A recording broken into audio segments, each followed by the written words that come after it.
You're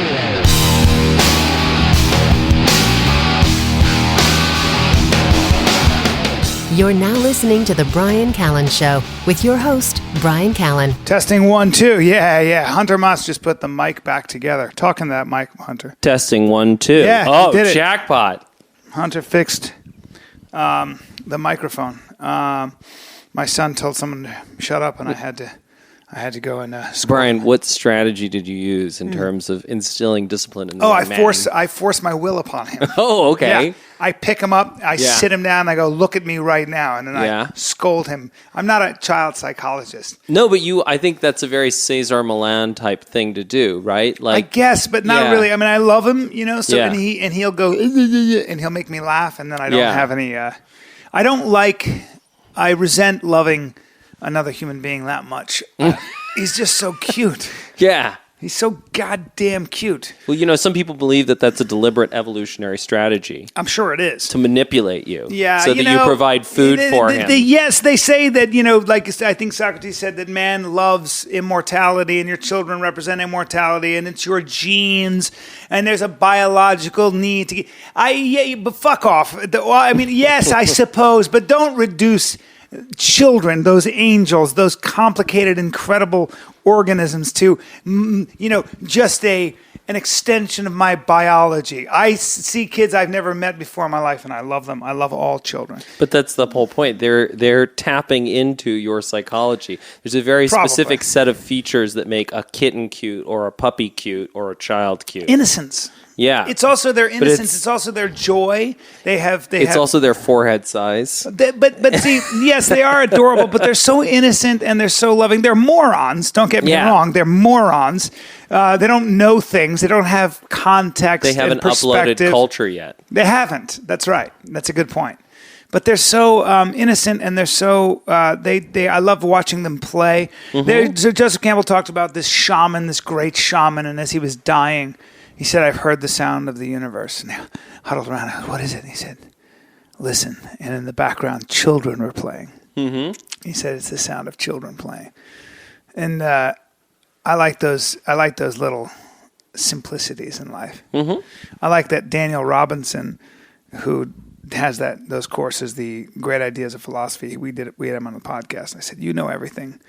He said, I said, what have you learned after 75 years? He said, "Well, I suppose it's important. Manners can never be underestimated. Their importance can never be underestimated. And I think it's important to look down at your shoes from time to time." In other words, be humble. Yeah. But so to sort of like tie this all together and bring it back, what you're saying is that, science is great because it allows us to figure out the natural world and harness it to our benefit and all of that sort of stuff. Mm-hmm. But the point is that still we are creatures of belief and creatures of emotion, and we need to be spiritually uplifted, and we need those experiences. We need meaning and all of that sort of stuff. Well, I cannot live on science alone. Yeah. I do. I need emotion. I do need meaning, and there are things like purpose and meaning that are hard to measure. You can't use all your scientific instruments to measure purpose and meaning. But that also doesn't give you, myth and narrative and all of those other things that sort of give you meaning and purpose, which brings me to ISIS. Really? Yeah, because the point is that I think, very often people talk about how, ISIS is an idea and it's competing and it's doing quite well. Mm. But the point is that what does ISIS really have to offer? It has to offer, ash, heartache, death, destruction, all that sort of stuff. So it's not a doctrine that should necessarily be appealing. Well, but it does offer exclusivity. It does offer... it offers belonging. Yes, fraternity. That's right. Belonging, a club that very few people can get into unless you've got the guts and all that shit for young men. Yeah. But I think that's the interesting thing is it's, we all sort of recognize that there needs to be some better alternative, but that better alternative doesn't exist. So I think the success of ISIS is more about the failure of the rest of the world to provide belonging and fraternity and all of that sort of higher purpose. So I think that, one of the things we have to figure out in mixed mental arts is what is a better alternative to ISIS? Well...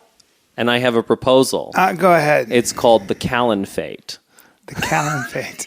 That's very good, dude. That is very good. And that being, by the way, can you imagine if we ran the world? It would be so lame because we'd be like, we'd be mildly annoyed at Airbnb just sent out this thing about how they believe in inclusive. Yeah. Like they're going to offer bias training or anti-bias. Fuck off. Like I respect the sentiment. Yeah. I know they have to do something, but it is the person's house and they do have a right to, allow you in or not. Yeah, totally. And it's just the way it should be.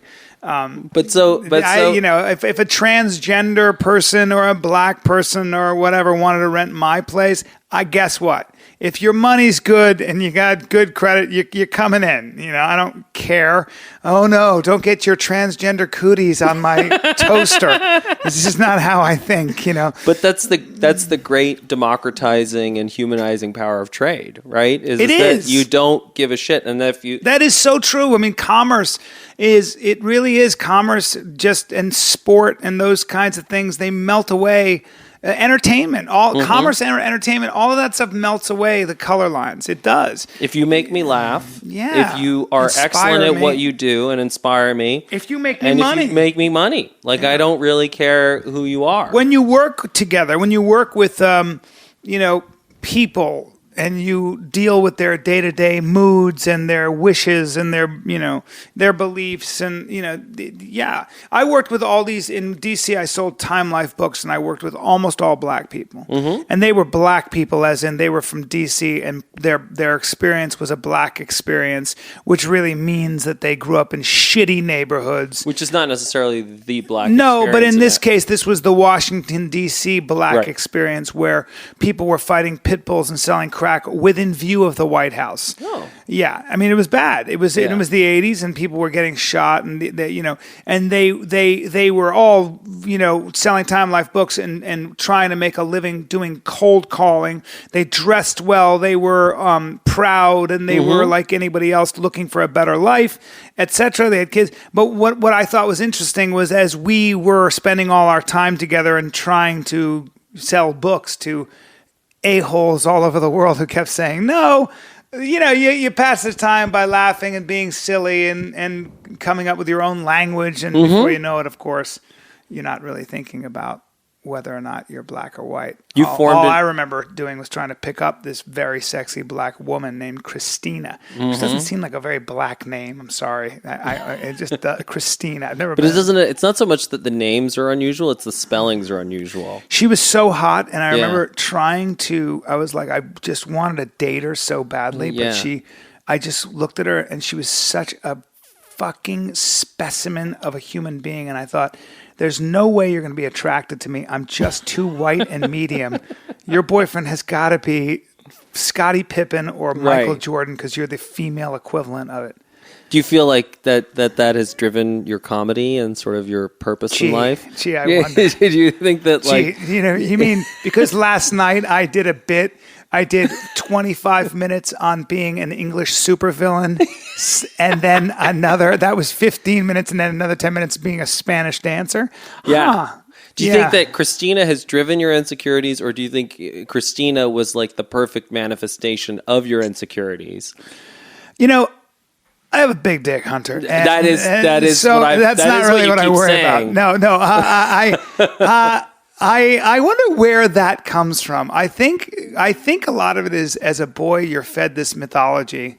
But why do you think you feel it particularly acutely?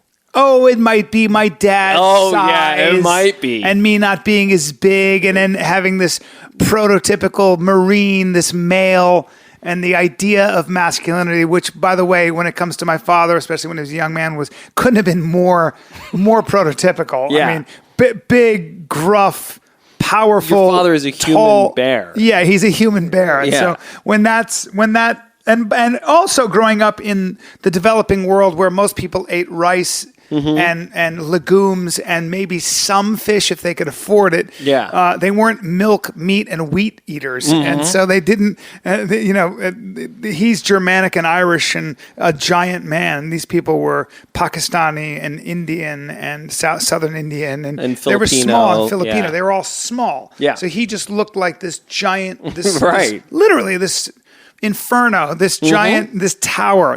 He was a towering figure in my experience.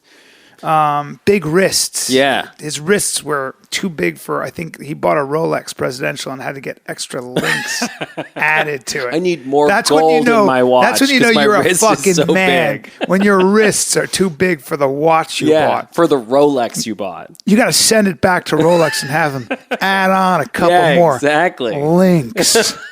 Throw on a couple more links for my big man wrists.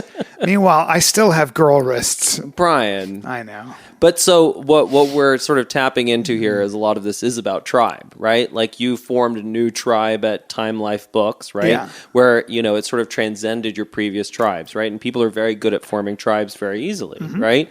And, you know, that what do tribes deliver? They deliver belonging, they deliver purpose, they deliver a sense of community, a sense of support, and all that sort of stuff.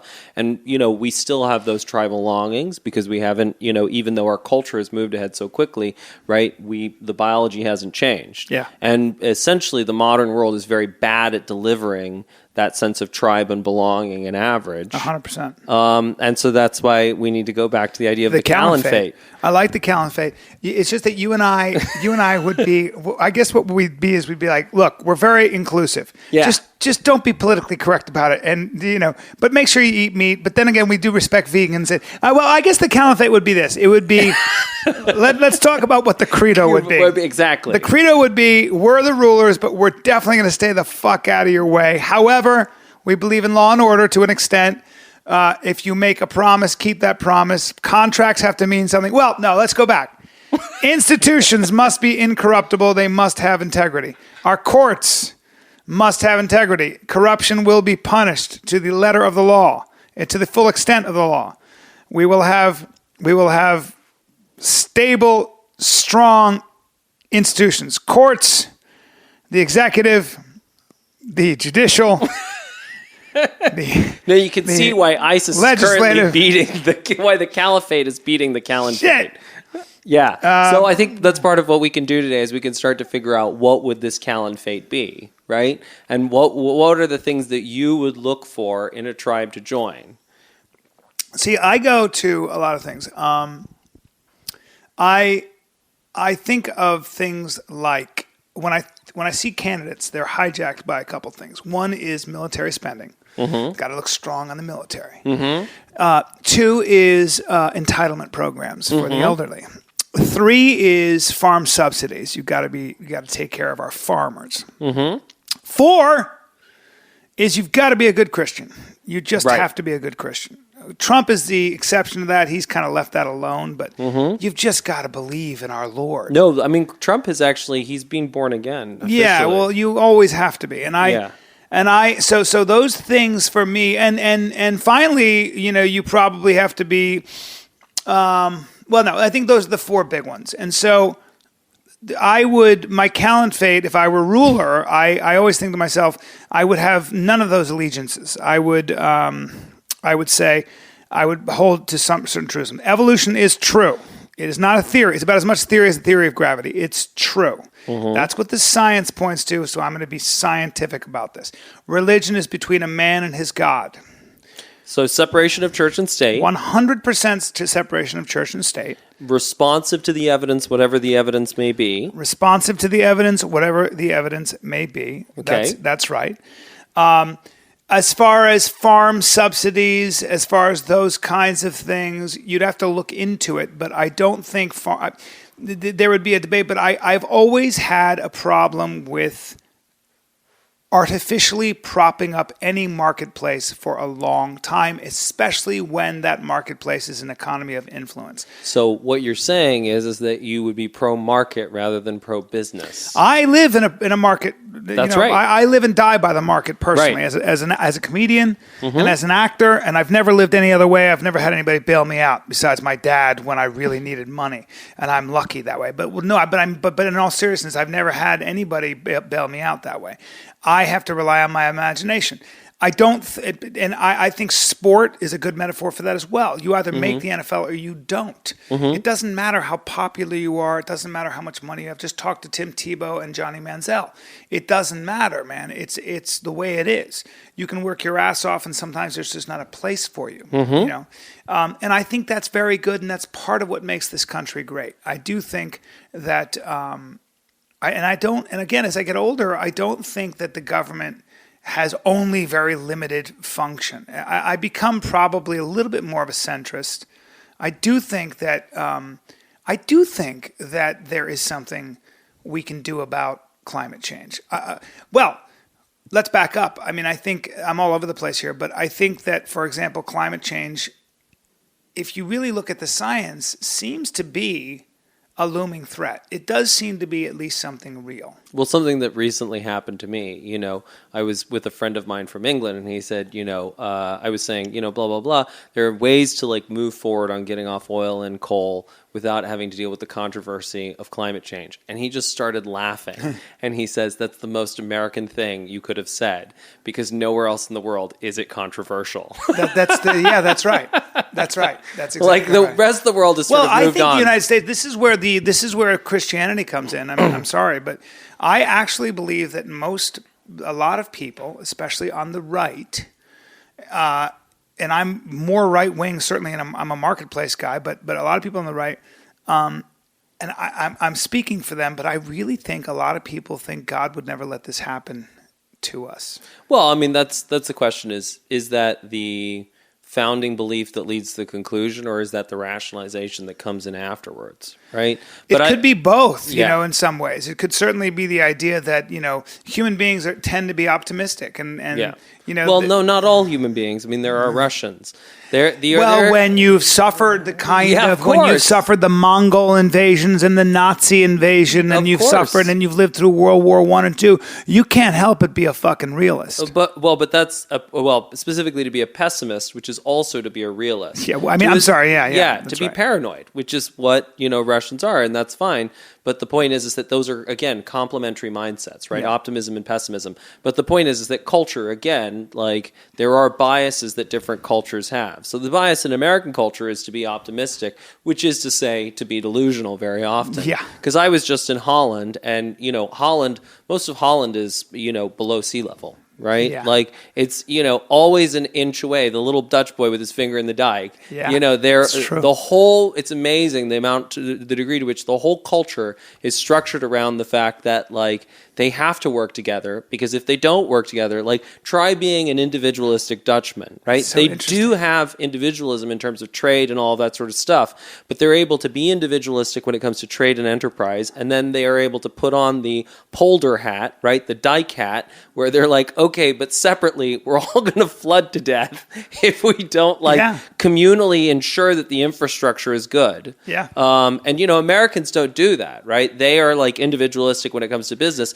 but then you look at American infrastructure and it's a disaster, right? So, you know, again, they've, you know, talk about people who have really moved on with climate change. They've already accepted the fact that probably, you know, they're going to be in the same position as Bangladesh. Wow. And that they then have to engineer and make policy based on the idea that, you know, sea levels are going to rise, and then some of the country will be flooded and be abandoned, and, you know, some of it will be protected and all of these sorts of things. Jesus. But, you know, I mean, that's the reality. They don't have the luxury of, you know, having this huge continent and being, you know, having much of it be above sea level. Mm-hmm. So, you know, there's a very different mentality that is developed there. Yeah. But so I think the what this all sort of drives towards, and, you know, sort of what is the underlying principle, the Callenphate, the central guiding principle of the Callenphate, right, is firstly that human hardware is more or less the same, but that human software culture is vastly different,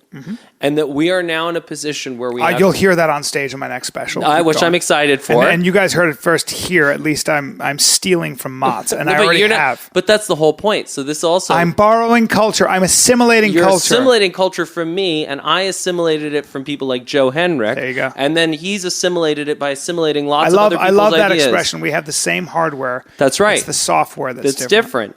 But what you're seeing is that it's this movement and diffusion of ideas, which is the marketplace, and that unlocks human potential and human innovation and all that sort of stuff.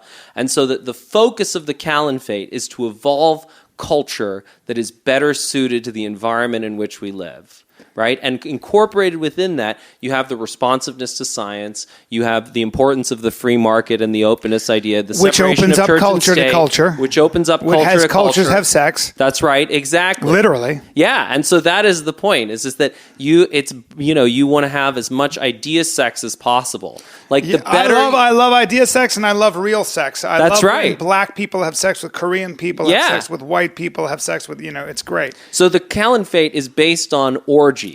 Of intellectual orgies, a lot sexual of sex. orgies. Yes. That is the central founding doctrine. Meld your minds and your genitals. Exactly. So that's sort of like... Find your other half, but preferably have it be a different color. Brown the races. Brown the races. So the point is, it's like your onions. Just as you brown your onions, you want to brown your races. Although there's nothing like a natural blonde, or there's nothing like a pure blonde or a pure redhead. No, there's a lot to be said for that too. Oh yeah. But we want, it's like a box of, Well, I mean, we'll keep some of that. You got to have some. You want diversity. You want diversity. Yeah. And diversity doesn't mean that everybody's all melded together. It means you got some of this, you got some of this. The point is, it's like the experience that you want on Abbot Kinney, where you can sit there and just watch the world go by. All the different flavors of the rainbow. The best. Yeah. The best. So, but that I think is the central idea of the Callenphate, is that, everything is structured to promote orgy, right? Yes. To promote idea orgy and to promote physical orgy and all that sort of stuff. And if you are going to young Arab men who, let's be honest, like they want to go over to, Syria so they can have apparently non-consensual sex, right? Well, I mean, you mean with the what do you mean the? There's a lot of raping going on in Syria. Yeah, and sexual in Iraq slavery. With the Yazidi, yeah. So I don't know. That's why young Syrian men join ISIS. Part of I it. think they join ISIS not to be rapists, but because they actually think there's something noble in fighting an Islamic caliphate. It's a full. You probably have bad people, of course, within that. There's a full range of promises, from a promise of dignity, a promise of some great historical mission, and also having a sexual slave. having a sexual slave. Yeah. Like, let's be honest. Like, if that's part of the appeal. And it's murdering. All part of, you get to like go booty, and like booty, Literally. And like a real life video game. All men did that. All men. That's right. That would always be the case. There's booty there. There's the spoils of war are not just gold and bread. It's also pussy. booty. Yeah, booty Quite in literally. both senses. Yeah. God, it would suck to be a woman. Oh, a man just gets his head cut off. A woman gets basically impregnated by some dude who doesn't even speak your language. And, yeah. Oh, Christ. I think that now the Callenphate is starting to get to be a more appealing alternative. Yeah. Like if I was a young Egyptian dude and I'm like, what are my options, right? And it's like, okay, I can go off and I can join ISIS and, die, and, have a not very satisfying just be around life. a bunch of dudes in the dust. Yeah, sounds kind of terrible. And or have I to can deal join, with Delta Force and SEAL Team 6. That's right. Yeah, and a bunch of bombs. I can be part of the great historical mission to build the global Callenphate. And in the global Callenphate, you use a gun, but a different kind of gun. What kind of gun do you use? Your dick. Amazing. And that's the thing. Your dick in your brain. We're looking for dicks and brains, everybody. Because that's the thing. What does a Syrian 10 look like versus what does a Los Angeles 10 look like? I would imagine when the Syrians have a lot of food and peace, they're beautiful women. But in wartime can be not so great. Wreak havoc on your skin and your mood. It really can. Yeah. That's sort of the real casualty of war that people don't talk about, is like what it is to your complexion. Yeah. I really do. I think that part of what is important about reading, when you sort of become aware and make yourself aware of the suffering that is going on in places like Syria. I swear to God, every time I get into my bed, and I feel how comfortable it is, and it's quiet outside, and I don't have to worry about anything other than getting a good night's sleep. My kids are well fed, safe, and sound in their bed. I don't take that for granted. Nope. It is rare. They're vaccinated. I don't have to worry about all those things.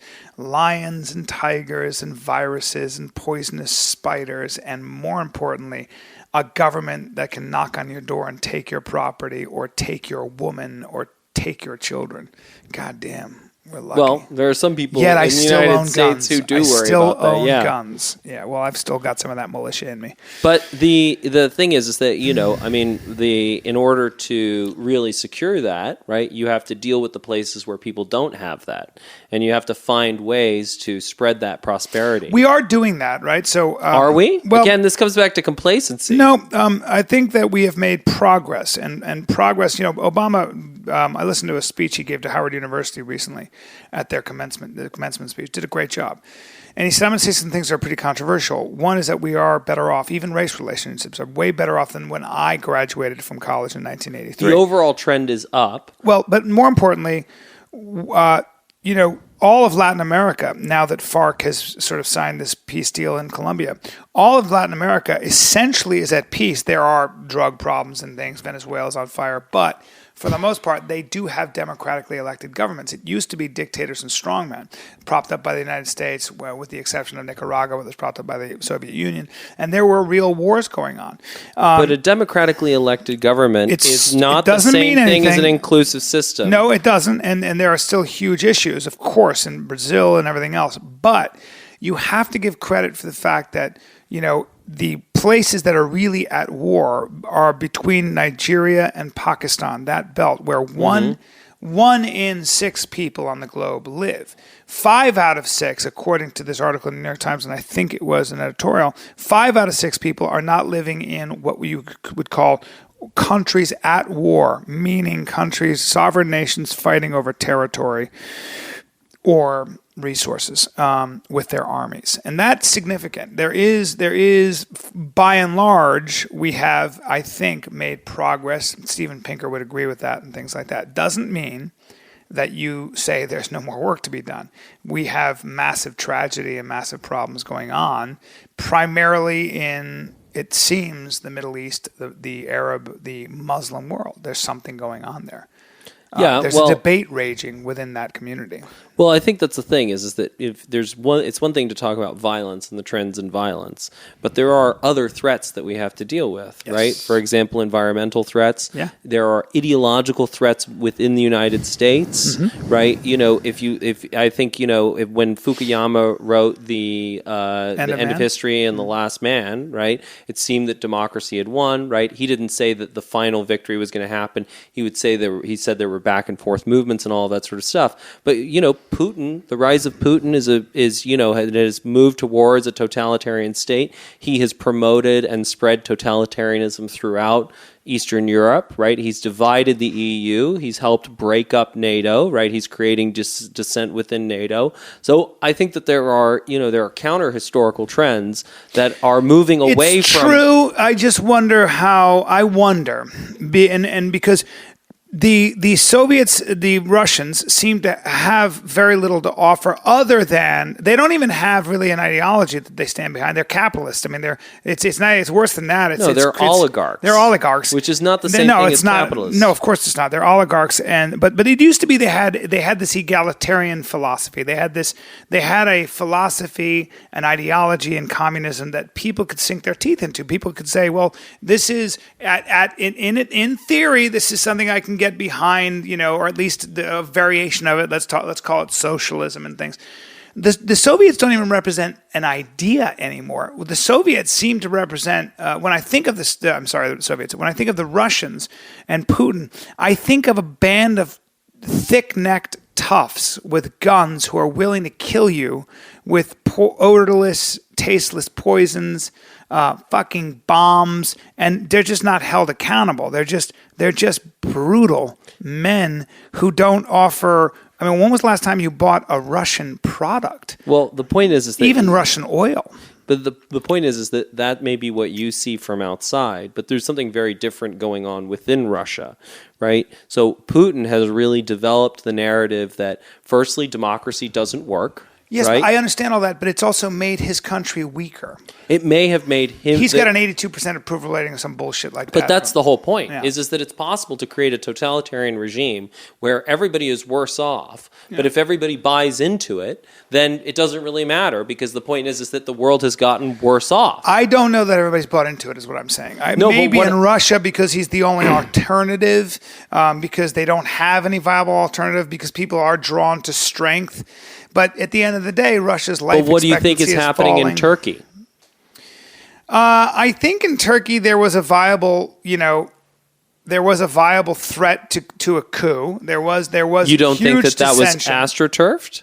You don't think that is, I mean, think about this. So this was the most bizarre thing, right? Yeah. So a coup happens, Yeah. right? The president goes on Facebook to, call the people into the streets. Yeah. The coup is wrapped up within a few hours. Yeah. And crucially, even though the president is right there in Istanbul, Yeah. the coup, the plotters of the coup don't even go and capture him, which is like coup making 101. Yeah. You go and capture the existing leader. Yeah. So it doesn't feel much like a legit coup. Feels kind of astroturf. It may have been engineered by Erdogan to get more power. But what is the direction for Turkey? Is Turkey moving towards democracy, or is it moving more towards a sort of Putin-esque totalitarianism? It feels like it's moving more toward a military dictatorship of some kind. But having said that... What about Poland? Well, having said that, I feel like that may be so, but Turkey is also having to deal with the Kurdish threat and ISIS, and Turkey's also going to have to and does want to be an inclusive member of Europe and of some of the Turks. There are two different Turkeys, right? Yeah. There's the Kemal Ataturk Turks who are democratic and westernizing and capitalism and all that sort of stuff, and then there's the vast hinterland, which is conservative and that's not what they want, right? Yeah. And the point is that currently in ascendance is the Erdogan model, where you are pushing towards a strong central leadership that does not promote dissent, like he's removed all the university professors from their jobs, right? So this is not fit Bryan's narrative, which is again sort of that everything is going to work out. And also, it's not just there, right? Yeah. Was Brexit the right move? Do we think that Brexit drives towards prosperity and global trade? We don't know yet. It may very well become a tax haven. It might be. It seems that maybe, I don't know yet. Maybe theoretically. But I do think that was Brexit was voted in by older people who were given a lot of promises, not by the young British. That's right. So if anything, what I'm seeing is divisions within countries, the way there is in this country. 100%. Yeah. But the point is that the guiding principle of the Callenphate is sex, right? And so if the idea of the Callenphate is sex, does Brexit promote sex? Does it promote swapping? No, the problem with the Callenphate is that you'd have to combat something that's very, very human, and that is tribalism. Well, but that's the point. But what you have to do is it's the same thing as Muhammad, right? So Muhammad, what he did was he unified the tribes, and he created a tribe that was greater than any of the individual tribes. Yes. And that is the point of the Callenphate. So are you saying that I should come out of a cave? With a bunch of... You should come out of a man cave. With a bunch of quote-unquote religious texts, something that was dictated to me on high.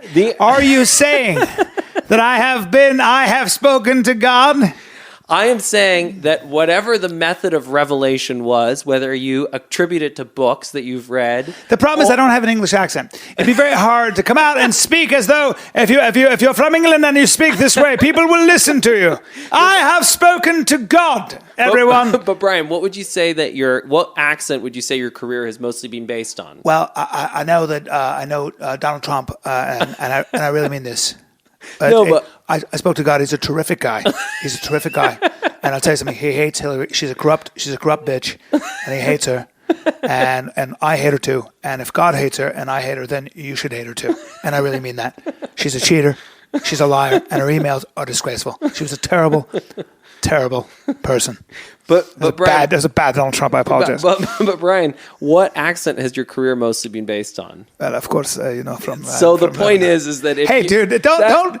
Kid, that's not my whole career, you son of a bitch. No, I would say if you had to base your career on one accent. I suppose I do this character. Yeah, exactly. So the point is it's from Lebanon. If you're going to, exactly. So fine, you don't have to be from Saudi, right? You can come out of a cave in Lebanon and you can speak in, a Lebanese accent. You can sound like a shawarma maker, right? And, Allah Akbar. Exactly. And within the shawarma was written like the inscription. I have spoken to God. Everyone listen to me. Allah said that everybody is the same. But that is what they say.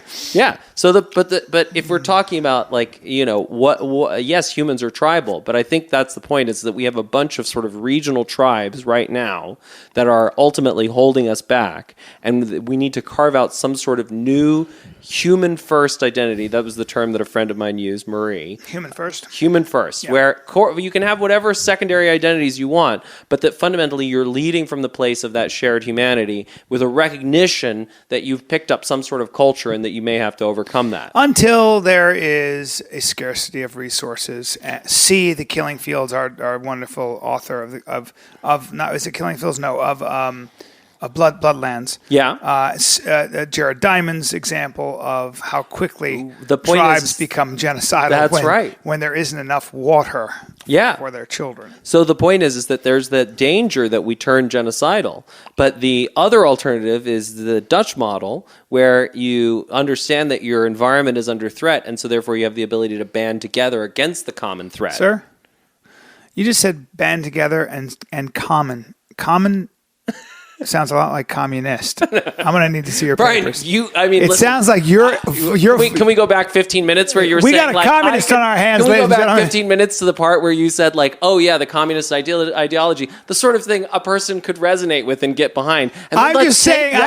Let's take that and just play that on loop for your father and watch as he dies. You and I have both. You and I in this. We've been doing this in this 36 minutes. You and I have said enough to land us in a political prison in a lot of countries. Yeah. And to be put up against a wall and shot. I think pretty much. Because you've alluded to the fact that we need to all come together and get rid of our tribalism, which one could extract a government censor or a general, whoever in certain countries could extrapolate that to mean this guy is a fucking communist sympathizer. Yeah. And he is spreading his message very, very subtly. We need to bring him in and ask him some fucking questions, but soften him up first.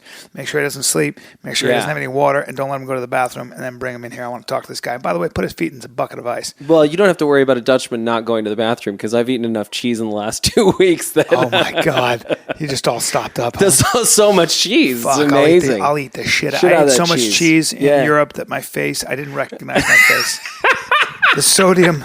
I literally, my sister was like, Brian, I don't recognize you. Your nose is a potato. And I said, it's fucking worth it. Where's the knife and where's that wheel of cheese? It was cave aged. Yeah. But Brian, I mean, listen, communist. Yeah. Also, I don't know that, there are a lot of imams that wouldn't necessarily like the things that we've said on this podcast, right? Look, the Callenphate. Yeah. The Callenphate should be, it's very simple. Yeah. The Callenphate should be the Constitution of the United States. That's a large part of what it is, yeah. Yeah. I think that the Founding Fathers solved the political problem. I think the Founding Fathers got it right. I don't think we need to add or subtract anything from that. No, but I do think you need to figure out some sort of global contract, because that's the problem is that, yes, there is the contract it's not enforceable.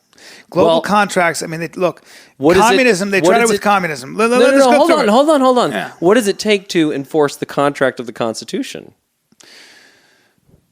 Look, you do need a police force. You do need an army. Yeah. But you see, when you try to create a global contract, Karl Marx tried to do that with something called communism. And he said, workers unite. The problem is that French workers were not going to unite with Italian workers. They were more loyal to their French aristocrats. They're French overlords. Mm-hmm. They were more loyal to anybody who was French. Their French idea. Of course they are. But the point is that they can also reorganize their tribes in the same way that there were tribes in the Arabian Peninsula, and Muhammad created a greater identity, which was this. It feels a little bit like trying to tell a bunch of children to share and stop fighting. They don't. They fight for dominance. It better maybe is to lead by example. That's what I'm saying. And so the point is that the Callenphate begins here. Yes. And we figure out between us what it is, and then people will choose to join our tribe. Muhammad... Again, I think it was figured out, and I think it was signed in 1776. I think that it's a large part of it, but it needs to be articulated more clearly, because the point is that, there were certain assumptions that the founding fathers made, right, that were reasonable assumptions because they were surrounded by people of more or less the same culture. Well, then what you do is you say, we are in danger of losing our republic. Yeah. And this is how, and this is why, and this is how, and here is how we get back to our... Well, for the United States. But, for example, one of the core things that the Founding Fathers assumed, because that was the culture of 1776, was that people would constantly be trying to improve their own understanding, reading books, learning voraciously, and all that sort of stuff. Yeah. Is that part of the American culture today? I don't think so. I don't think so. But I don't think it's part of Russian culture. I don't think it's part of Turkish culture. It's not part of a whole bunch of cultures. No, and which is why as soon as there's a threat... That's right. As soon as there's a threat... You get a law and order president. That's right. I.e. a dictator, demagogue, and That's all right. the above. And you get a whole bunch of people get thrown in handcuffs and thrown in dungeons. See Turkey, or they get just eliminated if they're telling the truth as a journalist. See Russia and 1,000 other places. And I think that the important thing to keep in mind for Turkey and for Russia and these countries, these strongmen need to understand, and it needs to be argued, and it needs to be won, that kind of governance makes for a weaker country, a weaker footprint, not a stronger one. And I actually believe that. I think that, that works in the short run, but it doesn't work in the long run. Turkey is going to isolate itself. Turkey is going to not do itself any favors commerce-wise, economically. We do need them. It's isolating itself from the United States, but at the same time, it's forming stronger alliances with Russia. Good. Have fun with that. Well, have fun aligning with Russia so that you're going to align yourself with guns. Some of them don't work. And you're going to turn your back on Europe and the United States with all the goodies. You go ahead and do that. That's got to be the dumbest shit I've ever heard in my life. It may be dumb shit, Brian, but the point is that, Putin is actively interfering with the U.S. election, and is trying to prop up similar figures, right? So the point is there is a real threat to democracy and to the free market that is going on in the world right now. I don't think so. I don't think that you're giving the Russians and Putin too much credit. I don't think he's that much of a threat. Well, I think he certainly is a threat to the average Syrian now that he's bombing places like Aleppo with cluster bombs. If the free market is about free trade, right? Brexit was a step away from free trade, right? Brexit was really about. I honestly think Brexit was about immigration. It's a large part of it, but that's still a step away from... It's an emotional vote. It's an emotional vote. Yeah. It's a dialing down. It's an isolation. It's a move away from free trade, right? Mm-hmm. So the point is free trade lost there. We moved further from the Callenphate, right, with Brexit. Yes? I don't know that was the underlying sentiment. That may not have been. That may be a byproduct. Yeah, but that's kind of like saying, the goal was to shoot a gun, and I happened to have shot myself in the foot. Well, but so the byproduct is that I have no foot. But the motivation, so I think Russian motivation is dominance and territorial acquisition. That's such an outdated... It may be.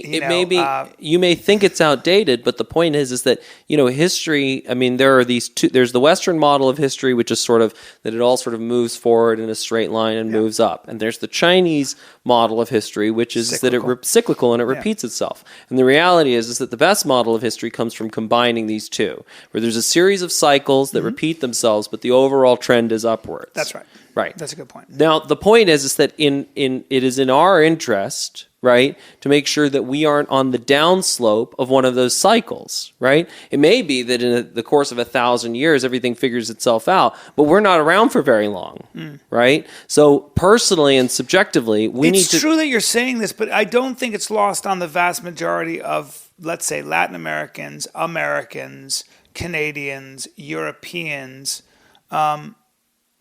and I'm just going to take those people, which is a pretty large part of the population. I'm going to leave out, Asian, but for the most part, those people would all agree that in many ways the Russians and the Turks, as an example, are on the wrong side of history, and that they are. Are you sure about that? I am. I do know what you're saying, where we have this rise in right-wing parties that are nationalistic in Austria and even in Sweden and stuff. But, again, that, in my opinion, is honestly less about racism. It really is. And it's more about people who are terrified of losing a way of life that not only they love, but has benefited them for millennia. Exactly. It is their identity. So when you have, have Dutchmen, when you have Austrians, whoever they might be, who feel as though they are who don't recognize their own country sometimes,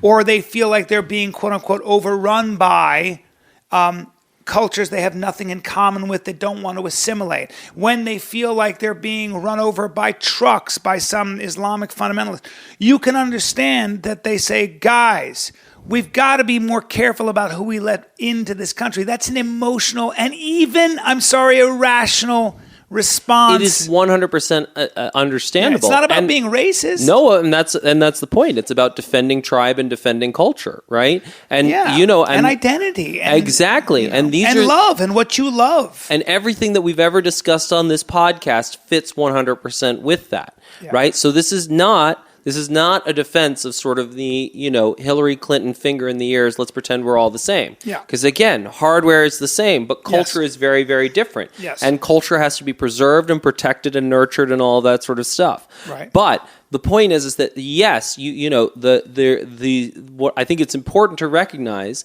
that bad ideas are winning. Bad ideas are winning on the left, and bad ideas are winning on the right. Yes. The bad idea on the left is the idea that culture doesn't matter, and the bad idea on the right is that we're just going to hunker down and isolate ourselves. But it's worth recognizing that both of those ideas are bad. I love that. Yeah. And you have to articulate a third and better idea, which is all grounded in the idea that, our hardware is the same, but our software is different. And so, for example, when you have a place like Holland that has a culture that is pretty good at delivering prosperity and wealth and all that sort of stuff, right? That there are elements of that culture that then have to be prerequisites for joining Dutch society. So, for example, you have to have a commitment to freedom and tolerance and all of these sorts of things that enable trade and all of that sort of stuff. You have to learn the language of the country so that you can get economic opportunities and so you can participate, right? And, fundamentally, those need to be prerequisites for joining the society, because when you're joining a country, you're trying to join a tribe.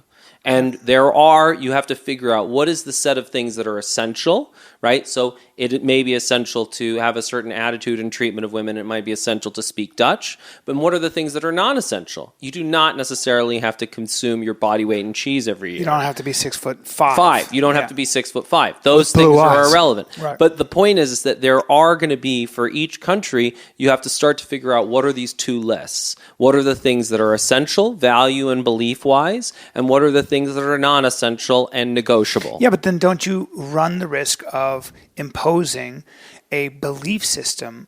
Well, I guess we do that in this country. That's the point. You have to swear allegiance to the flag. You have to. Your citizenship is pretty. It's a vetting process, isn't it? You've got to accept certain things about. Well, this and country. the point is that I don't think that we're good enough about being specific about what are those things that are essential. Because the reality is that yes, we've lived all over the world, and people believe very different things, and those beliefs determine their prosperity and success. That's true. And so, if you want that prosperity and success, then you have to be very clear about what are the parts of human software that lead to prosperity and success. So, for example, to go back to your friends at Time Life, there's an excellent book that came out that called The Short and Tragic Life of Robert Peace.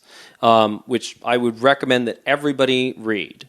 And it's all about a young man who grew up in Newark in the ghettos. He was an African-American guy and did very well in high school, got into Yale, majored in biochemistry at Yale, did very well in biochemistry, but along the way to start paying his bills, starts dealing drugs, right, to the local Yale kids. And then after graduation, moves back to Newark and gets into a life of drug dealing in Newark, and then ends up dying in a drug shootout. And what you find out is that the point is that the idea that education as narrowly defined as acquisition of certain knowledge is not enough, right? Because the fact is that his father was a drug dealer who was in jail for double homicide, and there are issues of belonging and tribe. What you're trying to do when you're trying to get someone like Robert Peace out of the ghetto is you're trying to get him to defect from one tribe to another. Right? Or alternatively, to go back and redefine his own tribe and reinvent his tribe. ISIS to come over to the Callenphate. That exactly. Leave your caliphate, come to the Callenphate. Exactly. But there isn't any there nowhere, as far as I know, outside of this podcast, is anyone trying to articulate a culture-based view of the world that is, puts our shared humanity first, but recognizes that we have different culture and that we have to deal with those cultural differences. And sometimes we have to be very clear that there are membership requirements to joining a nation or any club or any tribe, and that certain tribes will want to change their own values and beliefs to provide greater prosperity and happiness to their own members. I love the way you button this discussion up.